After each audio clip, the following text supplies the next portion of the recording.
Boa tarde, senhores e senhoras. Sou aluno Igor Leonardo Moreira da Silva. Estou graduando Direito pela Faculdade de Minas Gerais, FAMIG. E gostaria de agradecer a orientadora Jaqueline e a todos.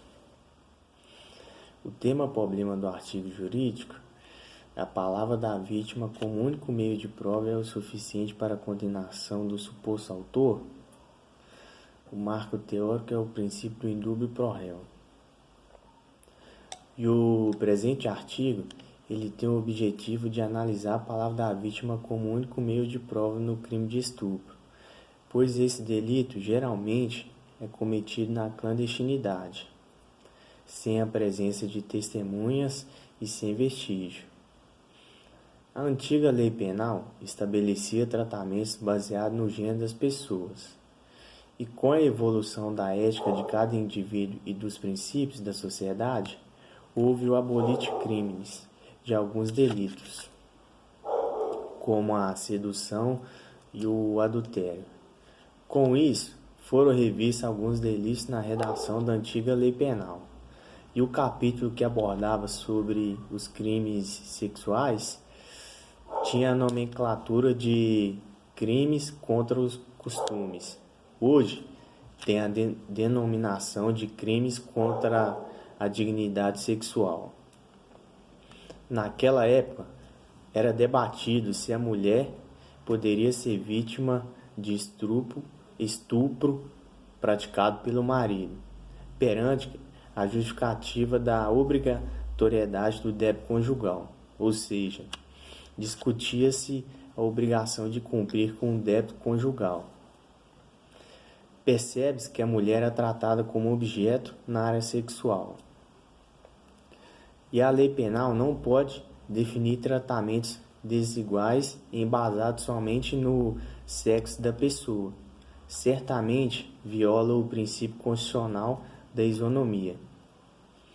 O crime de estupro ele está contido no artigo 213 da parte especial do Código Penal com a seguinte redação: constranger alguém mediante violência ou grave ameaça a ter conjunção carnal ou a praticar ou permitir que pratique outro ato libidinoso.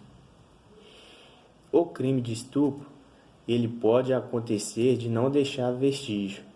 Caso deixe, é obrigatório o exame de corpo de delito, conforme preceitou o artigo 158 do Código de Processo Penal. O STJ já se posicionou sobre a palavra da vítima no crime de estupro, o qual tem importância e que normalmente esses crimes ocorrem em locais isolados, sem testemunhas e não deixam vestígio. Não são todas as vítimas desse crime que denunciam, e as que denunciam não possuem meio de provar que o delito ocorreu. Daí surge o meio de prova, que é a sua palavra. A palavra da vítima, como meio de prova, ela tem previsão no artigo 201 do Código de Processo Penal. O crime de estupro de vulnerável tem previsão no artigo 217, na linha A do Código Penal, e tem por relevância a idade da vítima e as suas condições pessoais. É importante destacar que a relação sexual realizada com criança ou adolescente menor de 14 anos, mesmo com o consentimento dela, configura-se estupro de vulnerável. Quando a palavra da vítima for o único meio de prova nesses crimes sexuais, o seu depoimento ele deve ser observado de maneira cuidadosa, pois pode ser o único meio de prova disposto para comprovar o fato, caso seja verídico, mas também pode ser um meio para incriminar o inocente. E com a simples rejeição, uma mulher desequilibrada pode acusar facilmente um homem de algum delito sexual. ela aproveita da sua vulnerabilidade para prejudicá-lo.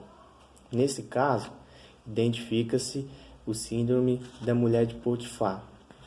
A criminologia estudou essa síndrome e dela percebeu que a mulher tem a intenção de prejudicar o homem por ter sido rejeitada.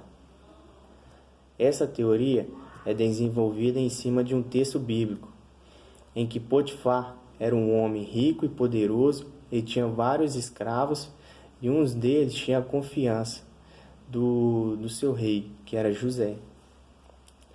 A mulher de Potifar começou a sentir atração por José e o chamou para deitar com ela.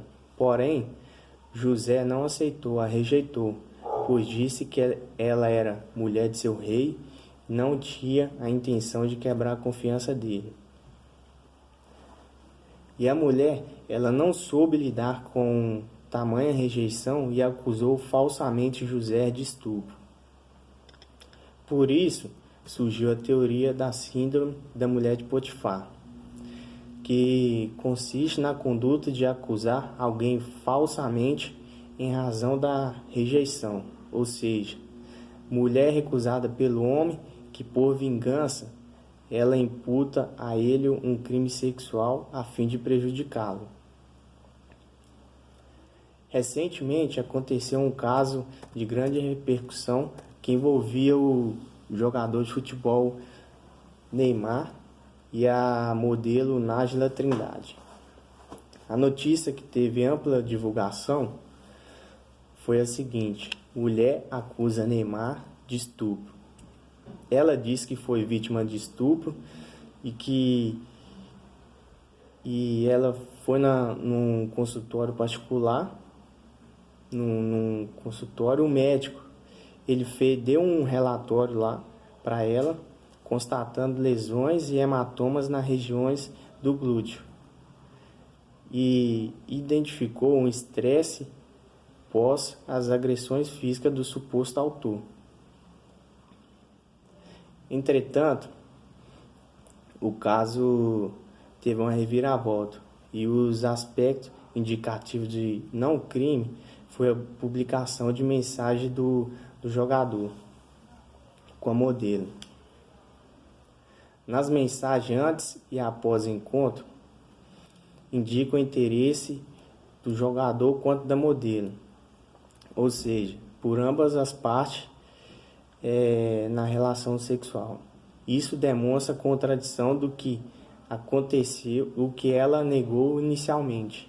Diante disso, é possível identificar a falsa declaração e a intenção de acusar falsamente o jogador de que a estuprou.